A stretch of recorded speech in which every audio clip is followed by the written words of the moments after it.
TheWhoThatDaily.com. That's right, TheWhoThatDaily.com. Your one-stop shop for everything New Orleans Saints, New Orleans Pelicans, LSU Tigers, even the top-flight boxing news. So if you're a Who That and you're looking for a place to stay up on your team, TheWhoThatDaily.com is your site. TheWhoThatDaily.com for the sport Who That in all of us. Go Tigers, go Tigers, go Tigers, go Tigers, go Tigers. Tiger Talk. Go Tigers, go Tigers, go Tigers, go Tigers, go Tigers. Tiger Talk. Go Tigers, go Tigers, go Tigers, go Tigers, go Tigers. Tiger Talk. Go Tigers, go Tigers. You're now listening to Tough Tiger Talk with Big Q and the guys on the Pro Media Network. What's going on, Tough Tiger Talk family? This is post-game. LSU survives a late run by Mississippi State, 28-25. Man, they go up to Starkville and scrape one by allowing the Bulldogs to put 15 points up in the fourth quarter. Answer some questions as the Tigers able to survive a win against a very difficult defensive foe, but it wasn't quite the same as what it was originally last year when we did get the win, but it does bring up questions about the defense. Really, it does. And the constant dumbass plays of giving up wide open touchdowns in the secondary, just simply unintelligent, blown coverage plays, does present an intriguing dilemma that we've constantly been seeing throughout the last several weeks of play from LSU. But nonetheless, the team does get the win to improve the 3-1 in the season. So much love to the Tough Tiger Talk family and the LSU Purple and Gold Nation. Much love. I salute you. Big Q chiming in on this episode of Tough Tiger Talk. Watching this win by LSU toward the back end, it was fulfilling at first and then a collapse in the fourth quarter, allowing them to chunk up 15 quick points to make it a game toward the back end. Interesting, because I was like, okay, we on the verge. We just need to put this away from them, take it away from them, and really put our stamp on it. But we allowed them to hang around. We played a lot of, to say that we played a lot of zone and to play back so we don't get burnt, boy. You know, it's intriguing, man. Like I said, I'm happy for the win, but it just brings up so many questions. You know, but anyway, let's get into some of the statistics here. Dealing with this game right here. And like I said, 28-25 LSU gets the win. Here goes some of the statistics. I'm going to play some highlights in it. But the Tigers did get the win. That's a big one. 3-1 on the season, 1-0 in conference play. A lot to clean up on, but a much better performance in terms of the offense getting going. We just got to keep pressing on that thing. Clean up a few mistakes on the back end, 15 points. Toward the back end in the fourth quarter, allowed them to make it a game. But we should have routed this team. I really wanted to rout them. But anyway, the win is a win. 28-25. Take a look at the team statistics. 29 first downs by Mississippi State versus 15 by LSU. They were 12 of 18 on third down. Tigers 5 of 13. You look at the total yards. They had 486 total yards against the Tigers, and Tigers for 343 in the matchup. You know, and then you look at the passing attack, 371 versus 280 yards by LSU. And the rushing attempt, they had 115 yards rushing, average 4.4 yards on 26 attempts by Mississippi State, 63 yards rushing by LSU off of 27 attempts for 2.3 yards. Couldn't do it. And then when we really needed to run the ball to kind of run the clock out toward the back end of the game, wasn't there. Offensive line still very much did a better job of protecting or providing Max Johnson, some time to throw the ball, but still need help in the running attack, really do. 6 penalties for 36 yards for Mississippi State, 5 for LSU for 32 yards, 2 turnovers by Mississippi State, 1 by the Tigers in the matchup. And you can see they had the time of possession, 35, 0-1, 224, 52 by LSU. And, of course, it should be noted that even though it shows 35-1, a lot of the time possession, a lot of the statistics came in the fourth quarter when LSU simply allowed 15 points to be scored up in them, and he ran it up to kind of try to make it a game.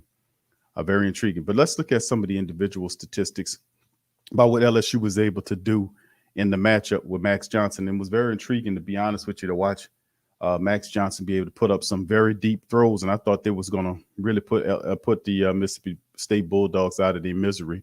Max was 17 of 27 for 280, 10.4 yards per throw. He had 4 touchdowns and 1 interception in the matchup, but a really decent game by Max Johnson. You look at LSU's rushing attack. T.D. Price had 13 carries, 51 yards, almost 4 yards a carry. Corey Kiner not hitting on it this game, 4 carries for 14 yards. And of course, you've seen that leap in the air for whatever reason why he did that. They slammed the hell out of him. Tough one, but 27 carries for 63 yards for 2.3 by LSU. We have to be able to run the ball a little bit more effectively. We kind of could have put this thing out of the way. Kashawn Booty, 4 catches off, for 85 yards. He had 2 scores in this game, averaged 21.3 yards per catch in the matchup. Trey Palmer with 1 catch, that deep bomb for 58 yards and touchdown. Brian Thomas came in for 3 catches for 43 yards to help move it. And of course, you've seen several other wide receivers from Deion Smith, Jare Jenkins, and Jack Betch catch 2 catches to help move the ball. But defensively speaking, Damone Clark was the man today with 15 tackles, 11 for Mika Bakersfield, followed by Major Burns. Cordell Flott was big in the matchup. He was able to get a pick and force a fumble to help LSU get it going. But ultimately, toward the back end, we could not capitalize. Only 1 sack on the day by LSU's defense from Ali Gay, and that was the sack leading into halftime. So, I mean, really, LSU tried to put some pressure on his quarterback, not nearly as enough as I wanted to do to be able to do it. Like they were able to try to shoot some pressure at LSU that kind of mounted toward the back end and help Mississippi State's offense get going as the defense kickstart. And they kind of, if they had a little bit more time, it'd have been interested to see what could have happened in this matchup. But anyway, looking at their side of things with the Mississippi State Bulldogs, Will Rogers, young quarterback, 62 attempts back there. The man had 62 passing attempts. He had 3 touchdowns off of 47 completions, 371 yards, 3 touchdowns, 1 pick in the game. Dylan Johnson was their top rusher, 8 carries for 51 yards, 6.4 yards on the carry, but they had a pretty decent running game that helped assisted them. 26 carries for 115, 4.4 on the average for Mississippi State. And we have to get better in neutralizing. They top receiving, one of the SEC's top receivers in Polk had 8 catches for 71 yards. It was just really remarkable watching Polk run around out there unabated. I mean, blown coverages, him finding holes in the zones. We have to get smart. And I know Stingley's not there, and like I said, Cordell Flott played really well, forcing that turnover and getting that pick. But we have to step up defensively speaking and do a better job on foes. We're going to be seeing some really tough offensive teams coming in SEC with Auburn stepping up here next. Fred Peters was the top guy for his squad, 9 tackles, 8 from Jet Johnson, who's getting in there making some plays. And of course, we know that they got after it only provided 2 sacks by their defense where they were to get to our quarterback, Max Johnson, and put him down on the ground. So LSU, nonetheless, 28-25, and you can see that to the right there. LSU climbs to 3-1, second place in the SEC on our side of things. And if you take a look at where Mississippi State, they fall to 2-2 in the cellar until some more games will be played. And of course, like I said, good. It was a good win. We got the win. We went up in there in a tough place. We were able to repay the Bulldogs back for a really horrible loss that we had last year. And that's a part of it. We was able to get them back. And now we're on a 3-game winning streak. It's still a lot to be concerned about. And I'm hearing the talk, like people saying LSU this is not a championship team and blah, blah, blah, blah, all this kind of stuff. But the reality is you have to agree to a degree that they have to get a lot better than what we're seeing here that's happening with LSU. They got to get a lot better. They got to clean up a lot of the blown coverages. A guy's just running free unabated down the field. It's not a good look, to be quite honest with you. Not a good look at all. So with that being said, LSU, man, what can I tell you about this? Now, we will come back later on tomorrow and do another full breakdown. We're going to have all the rest of my contributors in the building to talk about this matchup as LSU just couldn't, they got the win, like I said, but still in all, man, it's just not as dominant as you would want it to turn out to be. We wanted LSU to come in, and they had this team, man. We had this damn team where we wanted, and we should have just wailed on their asses, but we allowed them to kind of get in a position where, they would have been, I guess you could say, that you let them stick around long enough, and you can't let them stick around enough. Here goes some of the highlights that we playing right here from LSU right here. We're going to play these highlights for the family members and for those Johnson. So, and of course, they missed field goals and stuff to kind of keep us in this game, and they were given every incentive for us to come in here and knock them out of here, and we have when Cole Taylor. It's blowout time. But then, of course, what ultimately occurred after that was this, we allowed them to then come back into this thing, and then the team was able to then score.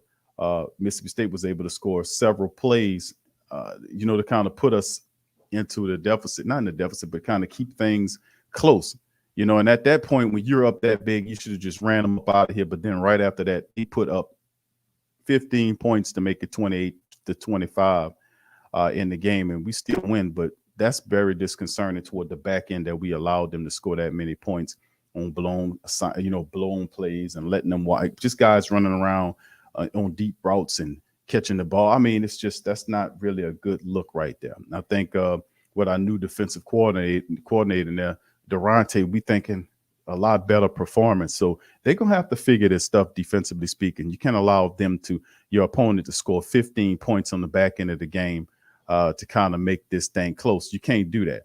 Then, of course, toward the end of the game, they had an opportunity to hold the guy out of the touchdown. And then, of course, two guys tackle him. And then the guy breaks free from two guys to fall into the end zone for the score. So we got to coach these guys up a little bit better and get them ready to make them understand who you got to play, who you supposed to be covering. We can't let guys score on wheel routes and running deep streaks down the field, and then you don't know what you're doing. You don't know who you got. It's just that's just the bad look right there as we continue to steamroll into our SEC schedule.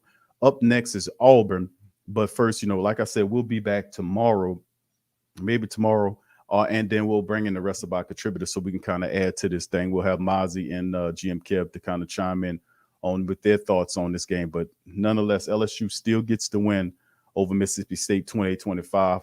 LSU survives a late run by Mississippi State 28-25. We go 3-1. You get the win, but we still got some stuff to improve on. Not only do we get the win, but we also get some revenge against this team who shellacked us last year. So we get some revenge against Mississippi State in their building, and we got a few things we got to clean up moving ahead against Auburn. So with that being said, I'm going to ask you guys to hit the like button, hit the subscribe button, join the Tough Tiger Talk family. Please feel free to share the show's link on your social media feed as well. And remember, we got this thing, man. And like I said, it's a bunch of stuff we got to clean up, but a win's a win. Sometimes you got to win ugly. Really, this should have been a blowout going to LSU. We let this goddamn team off the hook. We got to do better than this. We got to have more of an attack dog mentality and more intelligent play on the defense, and the offensive line has to improve running the ball so we can extend out drives. We could have ran the clock out with a few plays and stole one of those touchdowns back from them. So we have to do a better job of running the ball going into the season. That's still something I see incremental change and improvement on from LSU. So we have to cut out the low IQ plays in the secondary, get blown coverage plays, and we got to be able to run the ball better than what we're doing with the offensive line. Pass protection this game was a lot better. It really was. It was a lot better. Now we need to get the running game going to kind of help out what we're doing here. Max Johnson put on a really good game today. The wide receivers played really well. Guys running open deep shots. It was beautiful. We just got to have that killer instinct to put this team away when we're supposed to. So with that being said, I'm going to holler at you guys later. And we up 3-1, fam, heading in Auburn. So much love to y'all. Hit that like button, hit that subscribe button, and I'll see y'all later. Peace and go Tigers.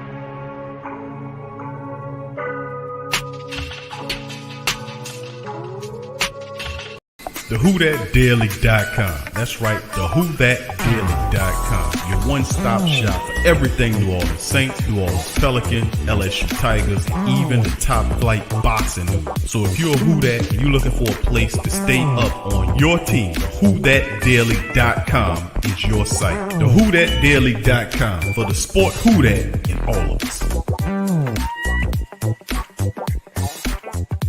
What's up, fam? This is Big Q from the Sports Coma. Much love to the family members. Appreciate y'all. The PRO Media Network is back at it again. Last year, we gave away several PS4s and games. So this year, we're raffling off a PS5. To enter for your chance to win, simply click the link below and fill out all the necessary information to be eligible. Sign up for the raffle. It's $25 to enter. You gain an opportunity to win a system, the PS5 system.